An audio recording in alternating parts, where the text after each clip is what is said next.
Okay, so continuing on in this lesson, we're going to lay out the user interface for the game.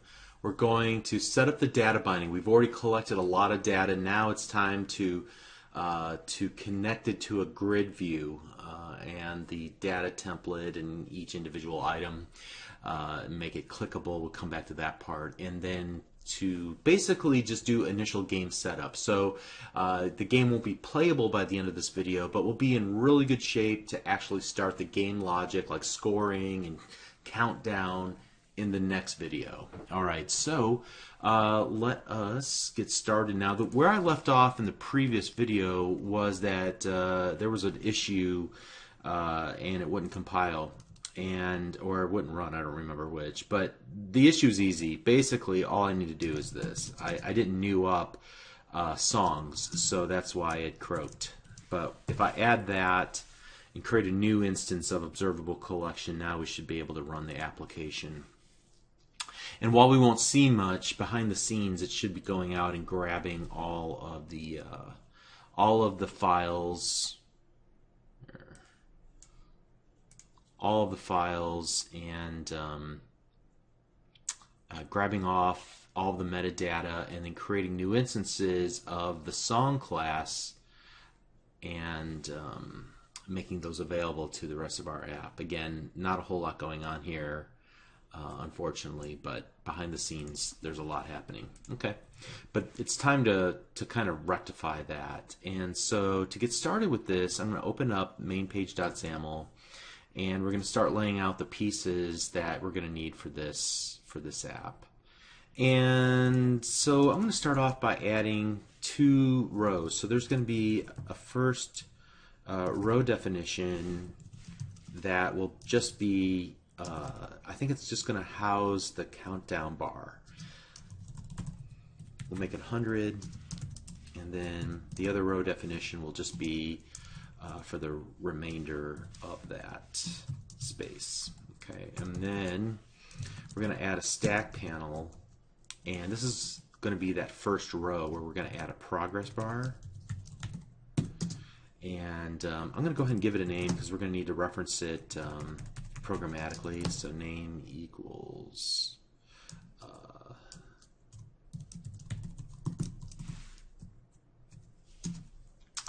and I'm going to set the maximum value to 100 and the minimum value to 0. And I'm going to set the current value to 100, so it'll be, we're going to use it as a countdown. So it'll always start at 100 and then tick backwards.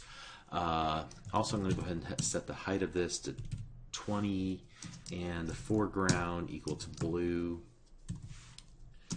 And again, I could really use some help from a graphic designer to make this look good. I'm also going to add in that top area the instruction text block. So let me go ahead and give it that name, instruction text block. And this is going to tell the user what to do next. Hey, get ready because the next round is starting in 10, 9, 8 sort of thing.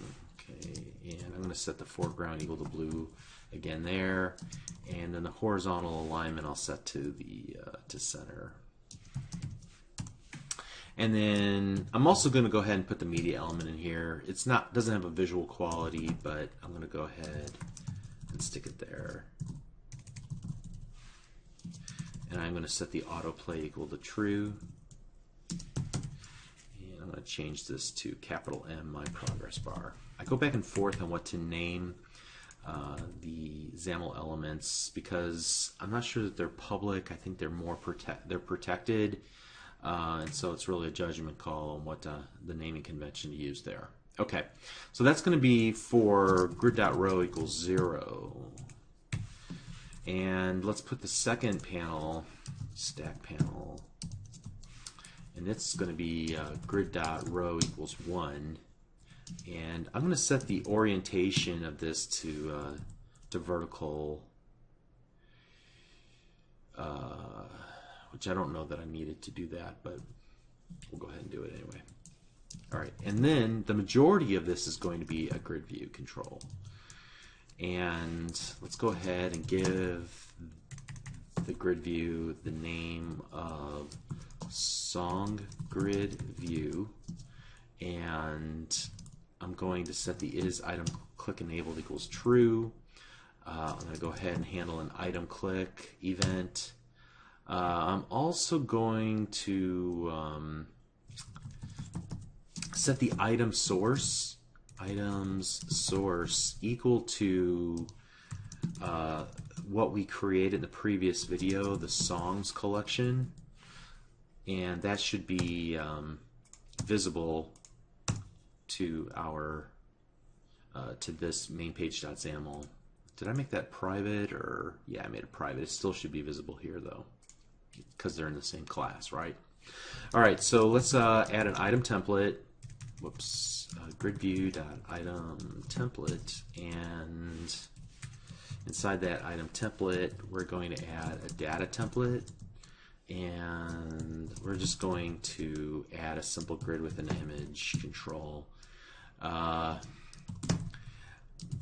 this my image. I should probably call this album art.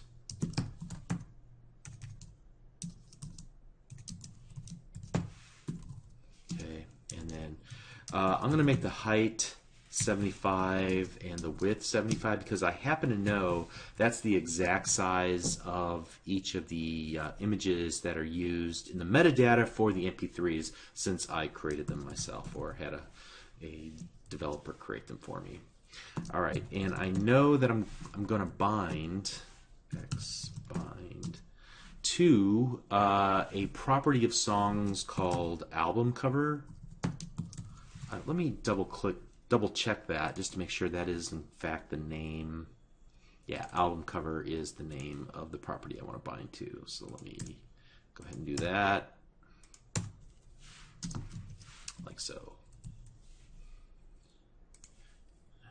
All right, and that should pretty much do it for the grid view itself. We'll come back and obviously have a lot to do there. But then I need a few text blocks to display things. So there's going to be one called the result text block. That'll tell you if you got the answer right or wrong. There will be another text block called the title text block. This will show you what the correct song title was, in case you missed it.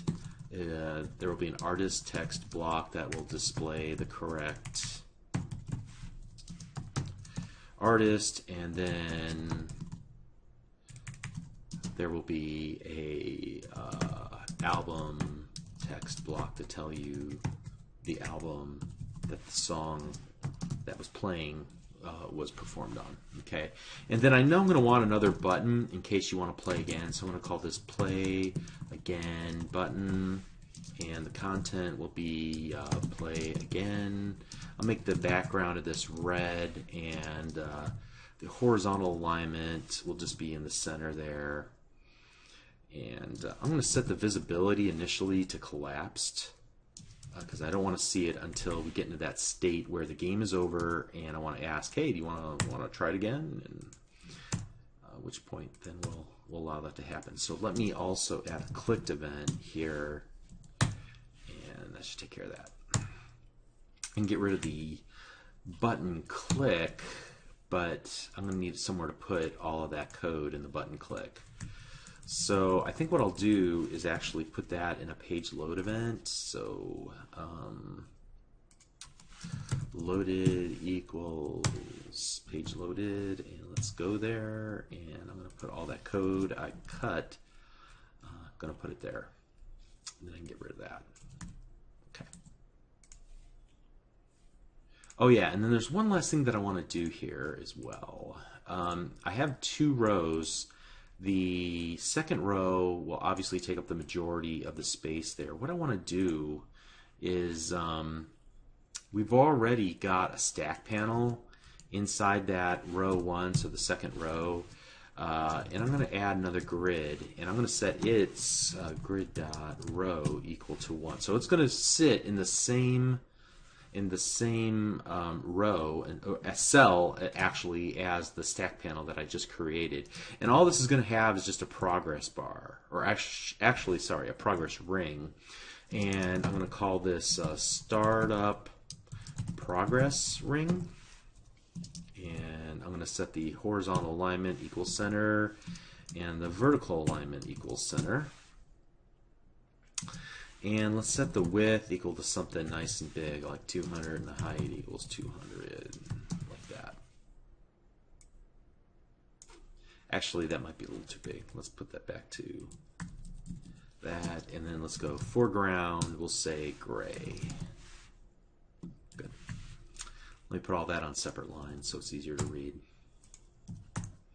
And the idea here is that since it's going to take some time to go through your entire music collection as you start up the app, I want to display the progress ring, and then when it's finished with that operation, then I'll hide the progress ring. Okay.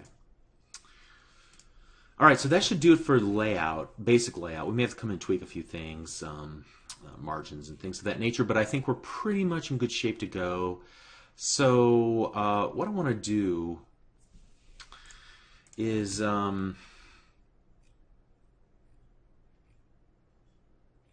me see here. Oh yeah, let me fix that problem. Async.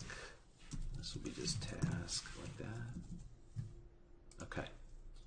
So when the page loads, we're going to do some of these things here. In fact, now that I think about it a little bit, I might want to take some of the stuff and put it into its own helper method. So let's go private, and I'm guessing I'm going to have to make this async task called setup music list, and I'm going to go ahead and grab off. I think I'm just going to perform just these steps right here. And actually, I think I'm going to have it return all songs. So return all songs like that. So we'll go async, and we'll make this a task that will return all songs. And all songs is an observable collection of storage file. So that will set up the music list. I feel good about that. And we'll do something like this. Are all files, or let's call all songs, right? All songs equals setup music list, and we'll await that. Okay, that should work. And then I'm going to create another private helper method. So private async, and right now it'll be just, it won't return anything except a promise. Prepare new game.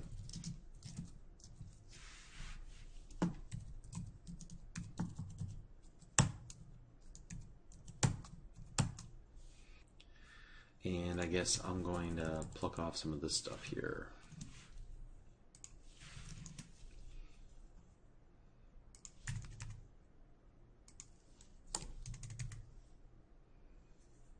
So the first thing I'm going to do is go songs.clear. So this would allow me to say, hey, whatever the previous collection of songs were when we played it, played the game before in the last session, clear those songs out. So this will allow me to reuse this method to prepare a brand new game. Then I'm going to grab random songs. Let me see. I might need to grab that as well. Actually, I don't want to do that. Let me think about this for a minute. I think what I want to do is make all songs a public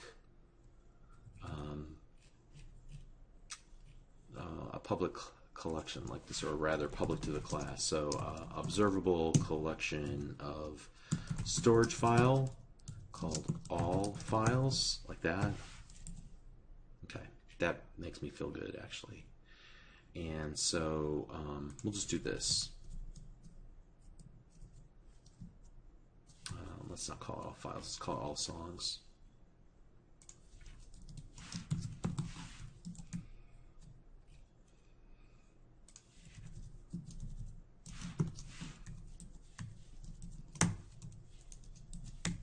And then here we'll just use all songs.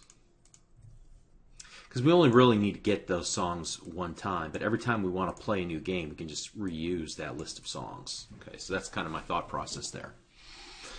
All right, probably we'll need to do some other things, like some other state management here, and we'll get to that later. So back to page loaded. Okay, I do all that to do this. I'm going to go startup progress ring dot is active equals true. Then I'm going to set up the music list, and then I'm going to await prepare new game, and then I'm going to call startup progress ring dot is active equals false. Great. Let's see if this actually works.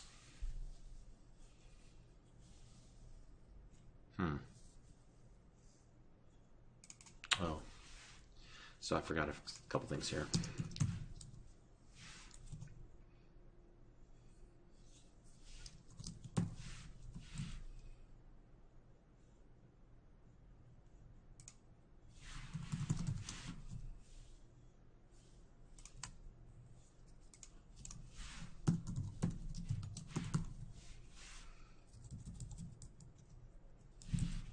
All right, let's see if this will even build.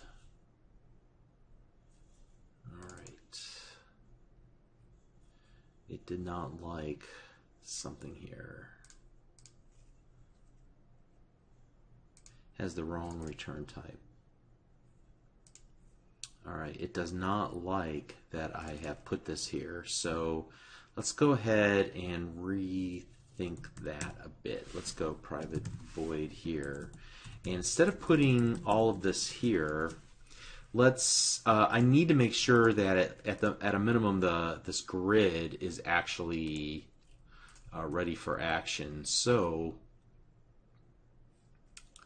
on the grid itself, here I'm going to get rid of this background. Loaded equals. All right, and now we'll stick them in there. I think I can do this, and then async task. I should probably be able to do void there, right? All right, let's build it and see what happens.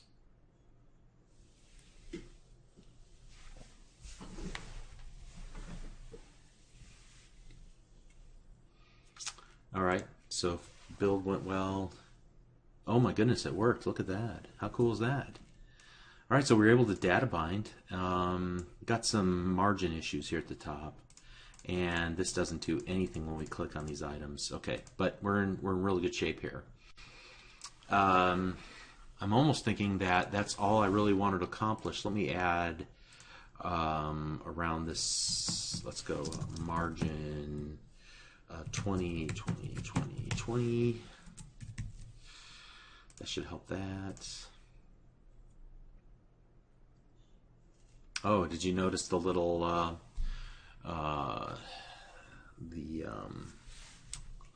the progress ring popped up too? That's awesome. Okay, one other thing here I want to do with my stack panel here. Yeah, let's go put a margin equals 20, and that should just do for all sides. Nice. Okay, very good. Great. All right, so that's pretty exciting. we made a lot of progress here in a short amount of time. So I'm going to go ahead and stop right here, and we'll pick it back up in the next lesson.